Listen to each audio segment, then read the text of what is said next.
Next question comes from Kerry.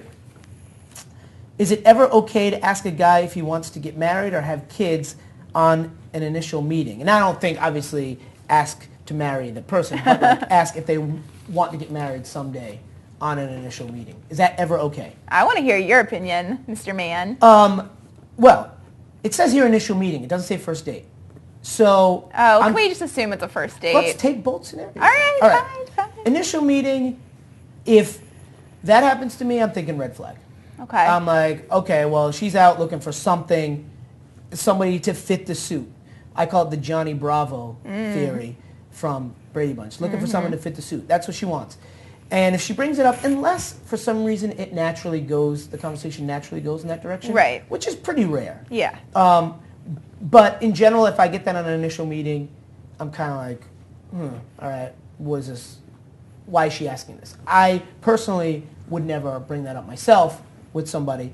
First date, I would tend to not bring it up myself because I just think, it's first date, you're feeling things out. You get to know somebody. Obviously, you don't want to waste your time with somebody if somebody says they definitely don't want to get married and definitely don't want to have kids, if that's what you're looking for, or vice versa. But, first date, it's a little maybe heavy or serious to bring up, I think. When do you think it's appropriate to bring it up? What date? If you're interested in the person, then I think second date is fine. But I wouldn't ask it in such a way as to, so do you want to get married and have kids? Like, I would kind of let it come up in conversation and that kind of thing. Yeah, I agree with you. I think that it is definitely appropriate. I think people have a hard time kind of bringing it up. Like you said, I don't want to sit down and be like, I'm Sarah, I'm a Sagittarius, I want to get married with a white picket fence and have a dog and have 3 kids with 2 girls, 1 boy. Right.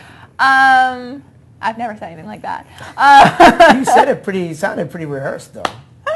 Just kidding. But, for someone, like, it's all about, what you value. And I think as someone who's dating and does, want to get married and have kids, if someone pretty early on, doesn't want that, then it's tough. So I think bringing it up can be kind of an awkward issue. And if you are trying to figure out a way to bring it up, like everywhere you go with someone, you're going to see kids somewhere. You can be like, oh, that kid's like really cute. And be like, think you ever can see yourself wanting kids. I think it's important to know that just because someone says they want to get married and have kids doesn't mean they want to marry and have kids with you. Oh, right. That's true, and that is the point where I think a lot of women get like, but he said he wanted to get married and have kids, and it didn't work out. So it's tough, but I think it's okay to ask if that's what you want. And not initial meeting. Right. I think if it comes up in a first date, I think it's okay, as long as you're not like, in the next 2 years, I would like to be married and have kids. Be like, family is important to me. Like, one day I'd like that for myself. But leave it out of the initial meeting. Leave that out of the initial meeting. Probably not the initial meeting, no. All right, we want to hear what you guys think. If you have any opinions on this stuff, or if you have any questions for us, you can get in touch with us via the phone line, 877-PULSE-411. Kyle is waiting breathlessly for your call. Tweet us at one word, The Pulse, at one word, Single Mentality. Email us, single.mentality@yahoo.com, or find us on Facebook.